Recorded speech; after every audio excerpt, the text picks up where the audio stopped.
Okay, welcome to History Teacher Reacts to the new Assassin's Creed Valhalla trailer. This will be interesting. Haven't done one of these things before, but coming hot off the heels of just teaching my year eights all about the Viking Age, figured this would be fun to talk about this new cinematic trailer that Ubisoft's dropped for the next Assassin's Creed. Now, a bit of background about myself. I am a high school level history teacher, and I'm not a specialist in the medieval period or Viking Age history, but I would say I'm very enthusiastic about it and have taught it for a number of years. So this will be a fairly superficial level reaction to it. I won't be claiming to offer any brand new insight. There's probably other videos on the internet doing the exact same thing.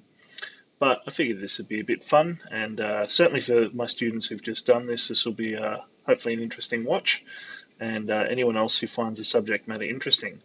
So if I do inevitably get something wrong, feel free to comment and share your insight on what we're looking at here. It's all part of the journey of discovery. So without further ado, let's get the video rolling. Now, a bit of background. I've finished most of the early Assassin's Creeds, so I fell off the wagon Assassin's Creed 3.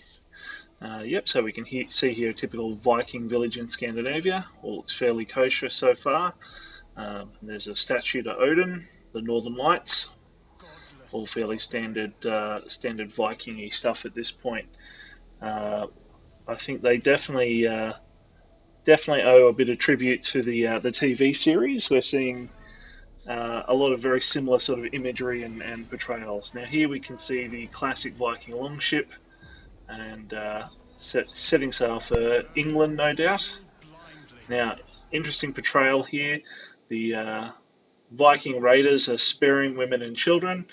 There's nothing to suggest that the Viking raiders were especially bloodthirsty or ruthless. They often were the sons of farmers themselves and out there trying to make a name for themselves, and daughters of farmers too. There's definitely evidence for female Vikings throughout the histories. Now, there are Vikings who were a little bit nastier than others. The Berserkers are certainly famous, and they certainly worked themselves up into a sort of irrational psychotic state where they probably wouldn't spare anyone. But your average Viking, probably a normal bloke just trying out there to get some wealth for himself. And so some were, a bit more restrained, and others would have been bloodthirsty psychopaths, as you were. I mean, in this case here, there might have been other benefits from looting or enslaving. So, but we're obviously getting a bit of insight into the character as well here at this point. Other things that are worth noting.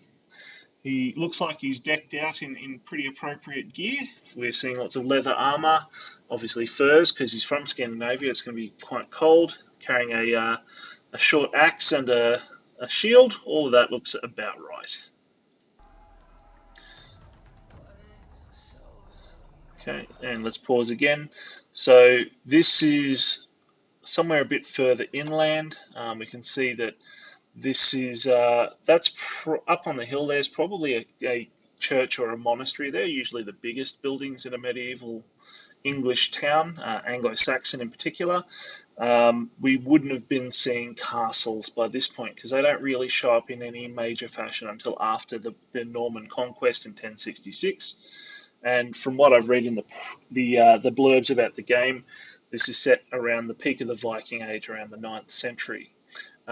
Interesting, the inclusion of raids. They sort of were more of an early Viking contact and the more organised invasions towards this part of history. But it'll be interesting to see how much they're trying to fit in, if they want to have a bit of early raiding and later conquest as well. Now here we can see they're constructing a village, because obviously one of the things the Vikings did when they did get to England was to start to settle down and start constructing their villages. If we backtrack just a little bit, we can see the typical Viking construction on the big building here. Just like they built their boats, they build their houses, or or not so much their houses, but their larger buildings, their halls, because if it works for a boat, it'll work for a building. Lands they will never defend, never love. Okay, all happy and merry. The time Now here we has have a figure come. from history who's quite interesting. This should, by all accounts, be Alfred the Great. Some interesting notes about how he seems to be portrayed here. He looks a bit skinny and sinister, a bit To gaunt. speak to them Now in they've their captured that language, he was a young king. they will Okay, definitely understand. managed to deal with the Vikings early in his reign. And in sort of English history, he's a bit of a hero because he preserved Anglo-Saxon identity and therefore English identity. They were very much under threat from being sort of completely dominated by the Vikings, and Alfred showed it just at the right time to hold them off, and to sort of preserve something of Anglo-Saxon identity in England. So the decision to sort of make him a bit villainous here is an interesting one. It'll be curious if they sort of Speak to try to them have it both ways in their and sort of language, treat him evenly, or if they they want to make him will the bad guy and make him one understand. of the parts of the evil conspiracy in the Assassin's Creed universe.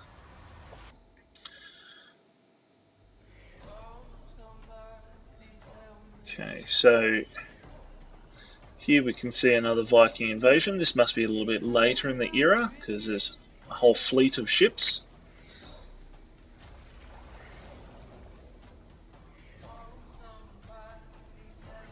And we have the Alfred the Great effect of an organised defence.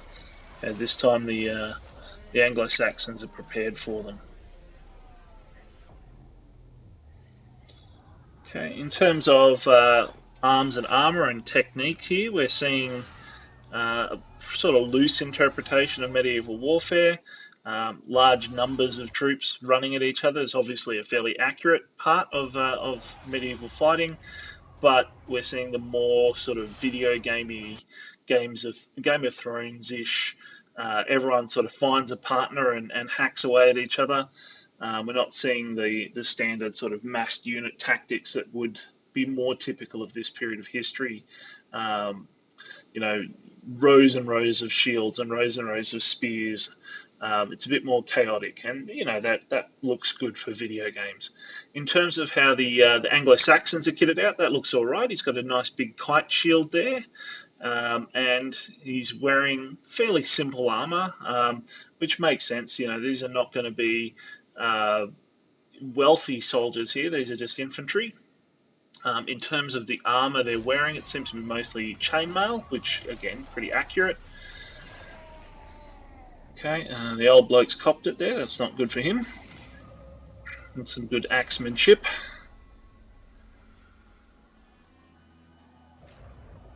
And this little bit's coming up is quite interesting.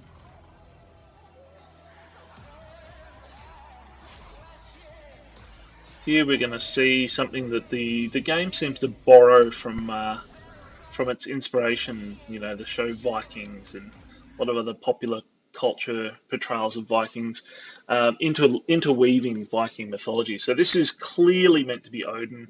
Odin's always portrayed as an old man.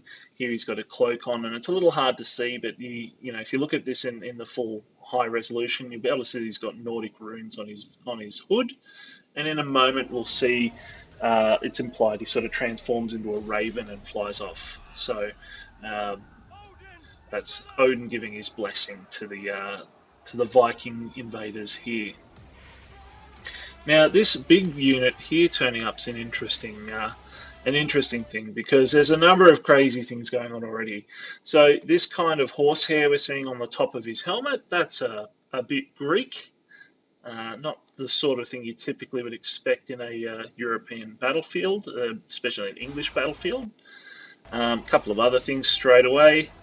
Now, that sword is what we would consider a Zweihander, a two-handed sword, probably more comfortable out of the 14th or 15th century. Yeah, not many people running around with those kind of big meat cleavers at this point in history. But I don't think the idea of a huge sword is that crazy out of time. there's always going to be big fellas about, and naturally they're going to want a sword that's comfortable for them to use. So let's give him that one. What I do find interesting is his armor. Now this is what we would call scale mail. Certainly not unrealistic for it to exist at this point in history. In fact, it's quite an old style of design, but definitely something you'd see more in the Mesopotamia and the Middle East and Persia and that sort of thing. It's very much an old world style of armor. Requires quite a huge amount of wealth to assemble, and more typically seen on people who ride around on horses because it's quite heavy. But you know, maybe someone picked one up on their travels and they brought it back for this guy because they thought he'd appreciate a nice present.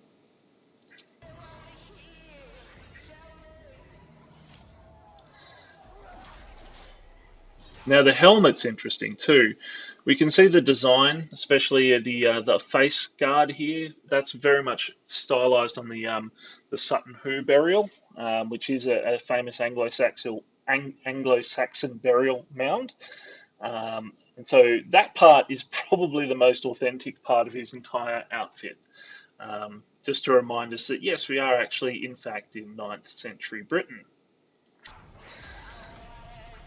All right, so off they go, having a bit of biff.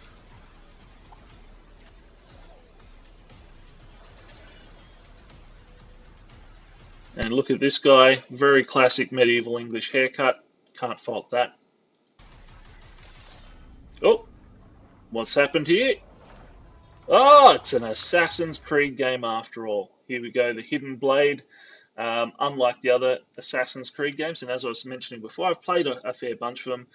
Uh, the last one I finished was Black Flag, though, but I've gotten a fair way into Syndicate, fair way into Origins. Haven't touched Odyssey yet, just because I wanted to finish Origins first. So, I know a little bit about this Assassin's Creed things. First thing that jumps out at me is this is mounted on the top of his arm, so he hasn't had to lose any fingers to make it work. Not so hidden blade, and he's used it to good effect on big fella here. Well, he didn't like that, and there we go.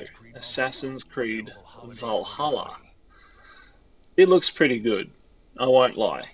Uh, you know, Previously, if you wanted to run around and pretend to be a Viking, Skyrim was kind of your best bet. But there's lots of things about this new Assassin's Creed that make it sound interesting. Playing as Ivor. Ivor can be a boy or a girl. That's cool, and you can customize him. They've got advanced role-playing game mechanics, which means that you've got battles, you've got raids, so that the two big ticket items for a good Viking. I like this idea of using strategy and alliances, so there might be a little bit of a meta game talking to other kings and stuff. I think that could be an interesting direction for the game. Leading epic raids again. It'll be interesting to see how much focus is on raiding because the late Viking Age was uh, much more military, much more big invasions, less little land grabs and stuff. And um, I wonder if they will try and shoehorn the early raids like Lindisfarne into the game, even though they don't belong at this period of history, just to sort of tell the story a little more. It was certainly the thing they did with Vikings is they compressed the time scale to try and fit in the whole shebang. So yeah, it'll be interesting to see what they do here. And this idea of attacks against Saxon fortresses. Now, fortresses shouldn't be terribly exciting in this game because a Saxon fortress was pretty primitive. They weren't really building big castles or big anything except churches at this point. So hopefully it's either more of like a big staged battle or a bit of a stealthy bit here. I like this idea of growing your own settlement. One of the big motivations for the expansion of the Scandinavians in this period was they were looking for new farmlands, and this is one of their lasting legacies in England was to conquer large swaths of it and settle down. So that's all really really cool. I think this has a lot of potential. Obviously, the real game won't look quite as pretty as that trailer, but should look special. And I do want to give mention to this little blog post I have here in the news section.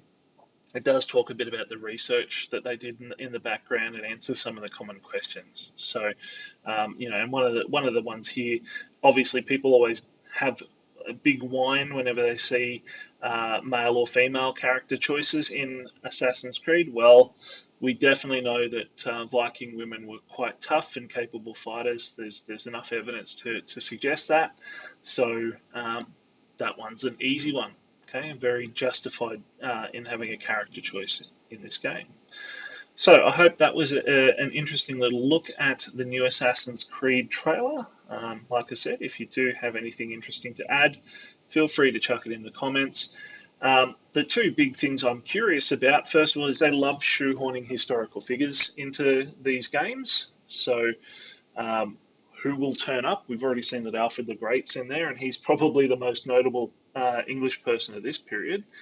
But you know, the rest is kind of saints and monks and things like that. So that probably won't be so interesting. Maybe they'll shoehorn in some of the sons of Ragnar. We never know. Um, but yeah, it could be a really cool game.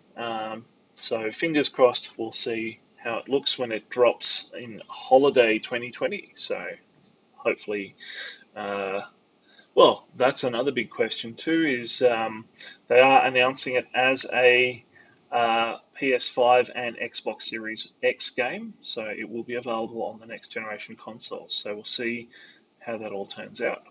All right, thank you very much.